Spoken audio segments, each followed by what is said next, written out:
चतुर्थ काल में जैसे तीर्थंकर भगवानों के सामने है ना अपने कभी कभी ऐसे परिणाम होते, उनकी हमेशा इतने उज्जवल परिणाम। अगर रास्ते में 5 का नोट मिला तो क्या करोगे?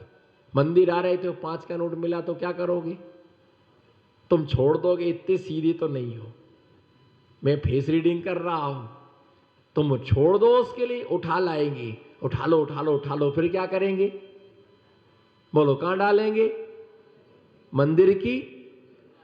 मंदिर की गुल्लक में वो 5 का नोट डालेंगे। इतना तो खड़खड़ाएंगे कि 10 लोग देखेंगे भैया 5 का नोट। अब बताओ उसमें पुण्य लगा कि पाप लगा? बोलो। रास्ते में 5 का नोट डला था और तुमने उठा करके मंदिर की गुल्लक में डाला, तो पुण्य लगा कि पाप लगा? बोलो फटाफट जवाब आपो। क्यों लगा पाप? पाप क्यों लगा आपके लिए? पहली बात तो आपको उठाना ही नहीं चाहिए, क्योंकि वो हमारी वस्तु, जो हमारी वस्तु नहीं है उस पर हमारा कोई हक नहीं होता है। तुमने 5 का नोट उठा करके मंदिर में डाला, तुम्हें चोरी का पाप लगा। किसका पाप लगा?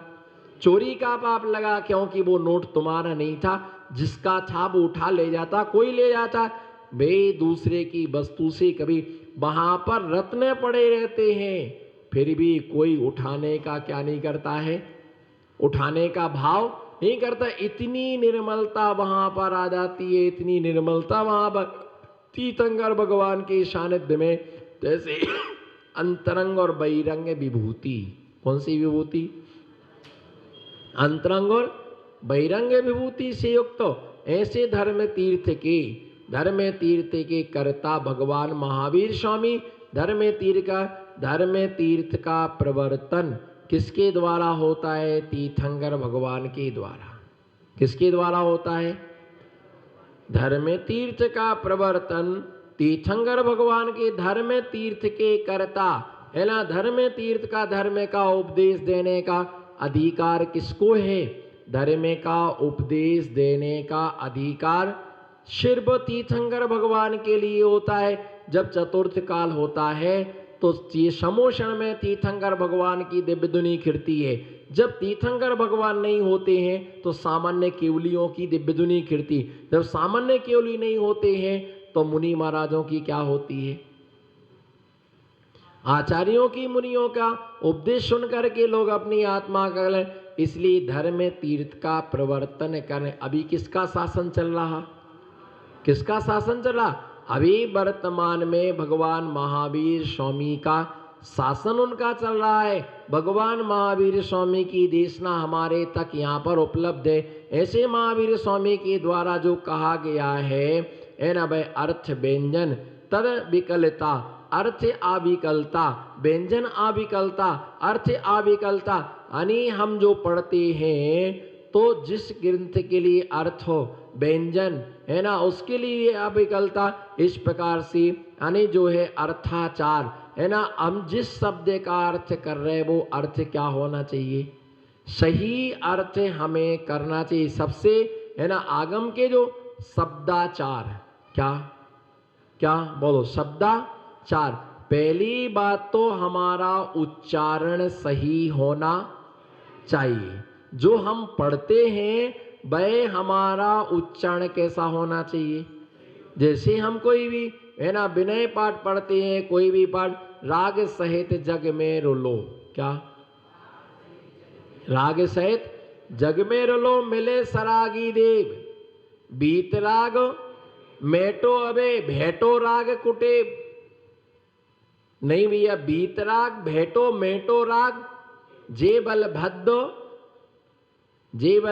मुकति में गए। बोलो, जे बलभद्र मुकति में गए कि मुफत में गए? बोलो, जे बलभद्र मुकति में गए कि जे बलभद्र मुफत में गए? मुफत में नहीं गए, मुकति में, मुकति में गए। तो शब्द हमारा उच्चारण क्या होना चाहिए? शब्दों का उच्चारण हमारा सही होना चाहिए। और हम शब्द सही पढ़ेंगे तो उसका अर्थ भी क्या होगा? जैसे तत्वार सूत्र में सूत्र आया, ना देवा। बोलो, कौन सा सूत्र है? आविष्कार से क्या होता है? देव नहीं होते हैं। पर इसके ऊपर का सूत्र नारक सम्मूर्छनो नपुंसकानी, तो देव नपुंसक नहीं होते हैं। लेकिन अगर इतने सूत्र का अर्थ लगाया जाए, अर्थ का अनर्थ कभी भी नहीं करना चाहिए। जैसे कि नारद जो पर्वत था, पर्वत ने अर्थ का अनर्थ किया। किसने? पर्वत ने अर्थ का अनर्थ किया। नारद के लिए उसके क्षीर कदम में गुरु ने बताया था कि अज शब्द का अर्थ होता है 3 साल पुराना चावल। अज माने क्या होता है? अज शब्द का अर्थ होता है 3 साल पुराना चावल। और पर्वत ने क्या कर दिया? अज माने होता है बकरा।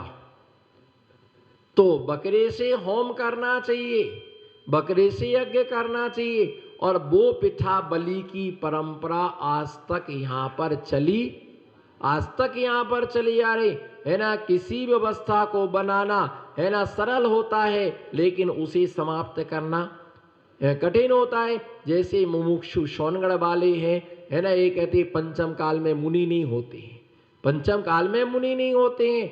अपनी इच्छा के अनुसार आत्म वो क्या करते जाते? अर्थ करते जाते। और अर्थ से क्या हो जाता है? अर्थ से अनर्थ हो जाता है। पंडित कभी प्रवचन करेगा तो ये नहीं कह सकता कि दीक्षा ले लो। क्या?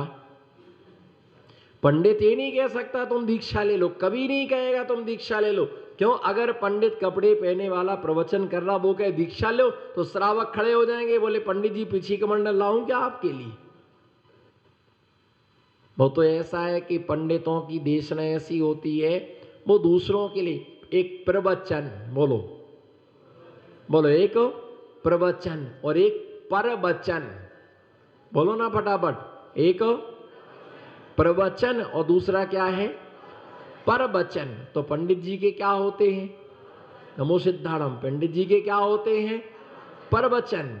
और जो जिनके जीवन में आत्म साथ होता है, त्यागी के प्रवचन होते हैं, बोलो त्यागी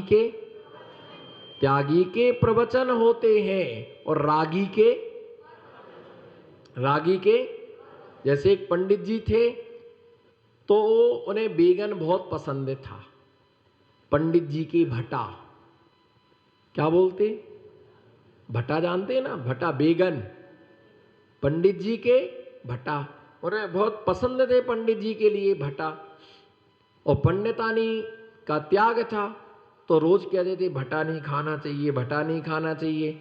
लेकिन पंडित जी को भटे के बिना रुचि नहीं कुछ भी। तो रोज भटा लाया और पंडितानी उनको बना करके बेगन की सब्जी उनके लिए खिलाती थी। एक दिन स्वाध्याय चल रहा था शास्त्र जी का मंदिर जी में, तो उसमें बेगन की चर्चा निकल आई कि कभी भी भटा नहीं खाना चाहिए, भटा खाने में बहुत पाप है, बहुत दोष है, बहुत अवक्ष है, कभी उनका सेवन करना ही नहीं चाहिए। पंडितानी बड़ी खुश हुई और पंडित जी ने बाद में सबको क्या दिला दिया? नियम दिला दिया कि आज से कोई क्या नहीं करना, भटा नहीं खाना। ठीक है पंडित जी, ठीक है पंडित जी, ठीक है बोलो, ठीक है पंडित जी बोलो। हमें तुम पंडित जी समझ रहे क्या? बिल्कुल भी अक्कल नहीं है, बेच के आए क्या बुद्धि को? तुमको 3.5 हाथ के आचार्य नहीं दिख रहे? सबने त्याग कर दिया, सबने त्याग कर दिया। तो पंडितानी बड़ी खुश हुई कि पंडित जी भी नहीं गए। तो घर जाती उनने सारे भटे क्या कर दिए? फेंक दिए। और मूंग की दाल और रोटी सब्जी बना करके उनको बाहर भोजन दिया। तो वो बोले क्यों आज भटे नहीं बनाए क्या, आज भटा नहीं बनाए क्या? अरे बोले आपने तो कहा था सबको त्याग दिलाया, तो आपने भी त्याग किया होगा। अरे पगली, वो प्रवचन थे। क्या थे वो प्रवचन थे, सबको त्याग कराया। हमने थोड़ी त्याग किया, हम तो सबको त्याग कराते। पंडित वैद मसालची इनकी उल्टी रेत ओलर गैर बताए कि स्वयं नाग गए भीट।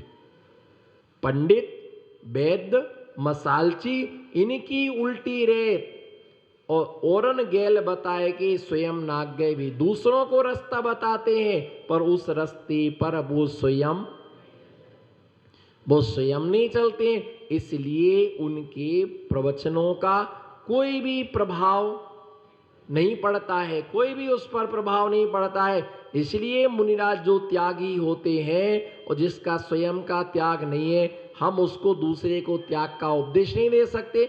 जो जैसा शब्द है उस शब्द का वैसा ही क्या करना, उस शब्द का वैसा ही अर्थ करना, अपनी इच्छा के अनुसार उसका अर्थ, और नहीं आता अपने लिए किसी चीज का अर्थ नहीं आता है तो मैं बड़े गुरुओं से क्या करना, उनसे पूछना कि इसका अर्थ क्या।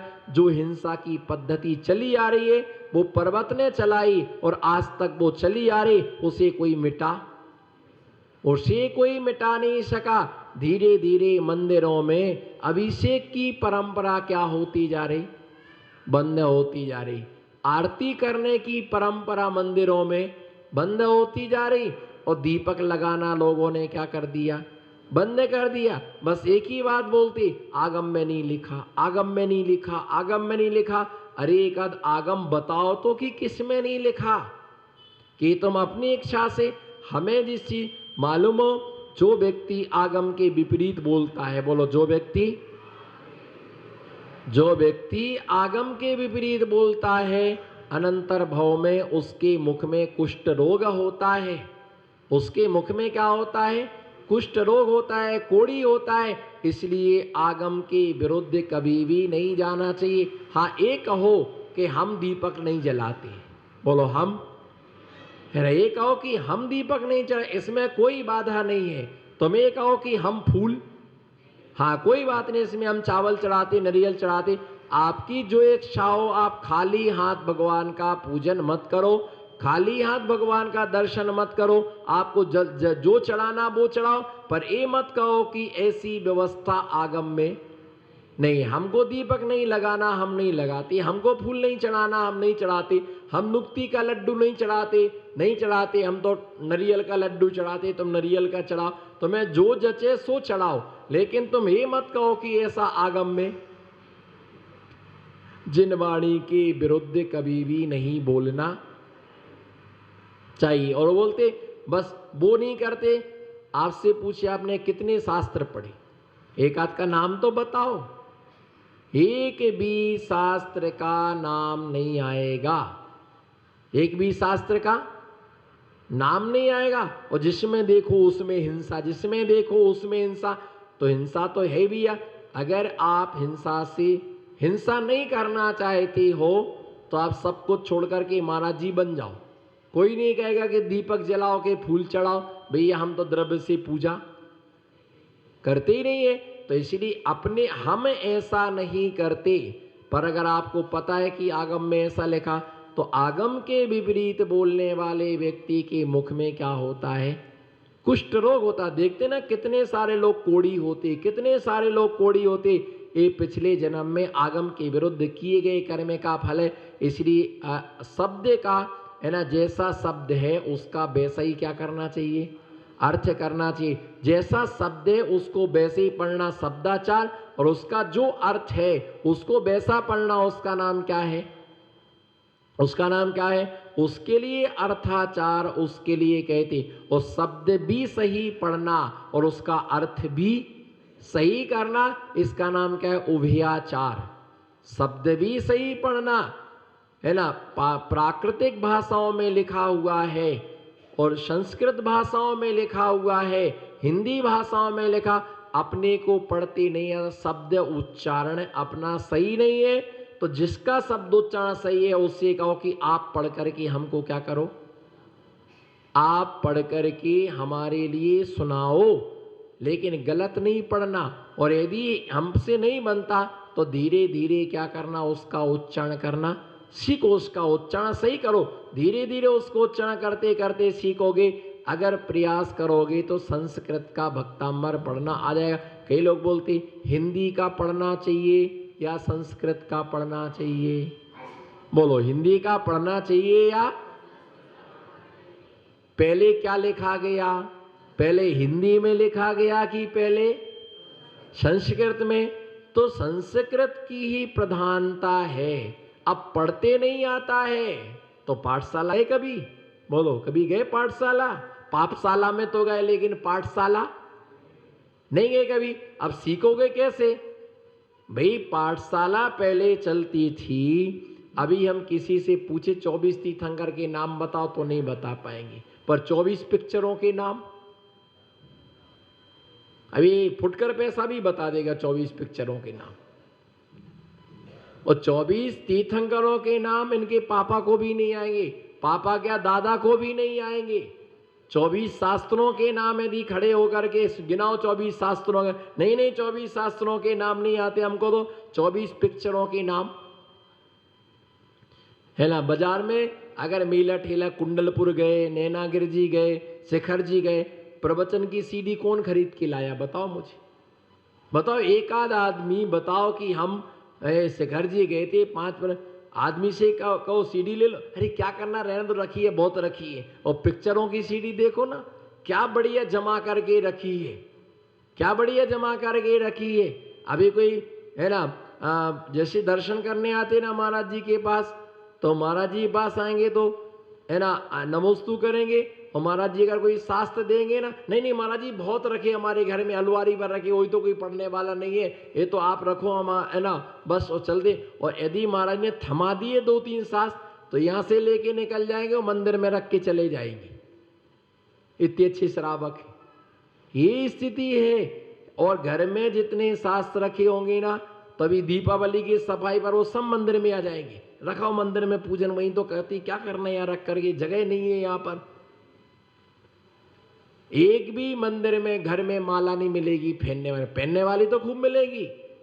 अगर कहीं जाओ तो एक अगर कोई फ्री में भी सीडी देगा ना तो नहीं लाते, क्या करेंगे रख कर, कहाँ लाए फिरेंगे, किसको टाइम है। मोबाइल में तो आता है, कौन सुनता, साक्षात तो सुन नहीं रहे, मोबाइल में क्या सुनोगे। आपने ईयरफोन आता है, छाती पर मोबाइल रख लिया, दोनों कान में डाल लिए डंठल, है ना, आराम से बस पिक्चर का गाना चल रहा है। पिक्चर का क्या चल रहा है? गाना चल रहा है। अपना चद्दर ओढ़ लो, है ना, कहीं कुछ हल्ला गुल्ला होने का काम नहीं है। क्यों भैया? इसीलिए तो सवेरे सोच को नहीं आ पाते, यही सुनते रहते 2-2 3-3 बजे तक, तो बस इसीलिए फिर सवेरे उठना नहीं हो पाता है ना। वो क्या करें? तो ये स्थिति है कि अभी तो पंचम काल का प्रारंभ ही है, सिर्फ 2500 वर्ष ही क्या है बीता है। अभी तो 18,500 वर्ष क्या है, 18,500 वर्ष बाकी है। इसलिए जिनागम का स्वाध्याय जो करता है उसकी आत्मा का हित होता है। ऐसे शब्द भी सही पढ़ना, बोलो शब्द भी सही पढ़ना और अर्थ भी सही पढ़ना, और उसके साथ शब्द अर्थ दोनों भी क्या पढ़ना। अगर कोई समझ में नहीं आया है तो हमें क्या करना, हमें क्या करना, पूछना। जैसे क्या है कि एक महिला आई शाम को, बोले महाराज जी आपसे बात करना है। मैंने कहा अभी नहीं, अभी तो मैं प्रतिक्रमण करने जा रहा हूं, अभी आप जाओ। क्या बोला मैंने?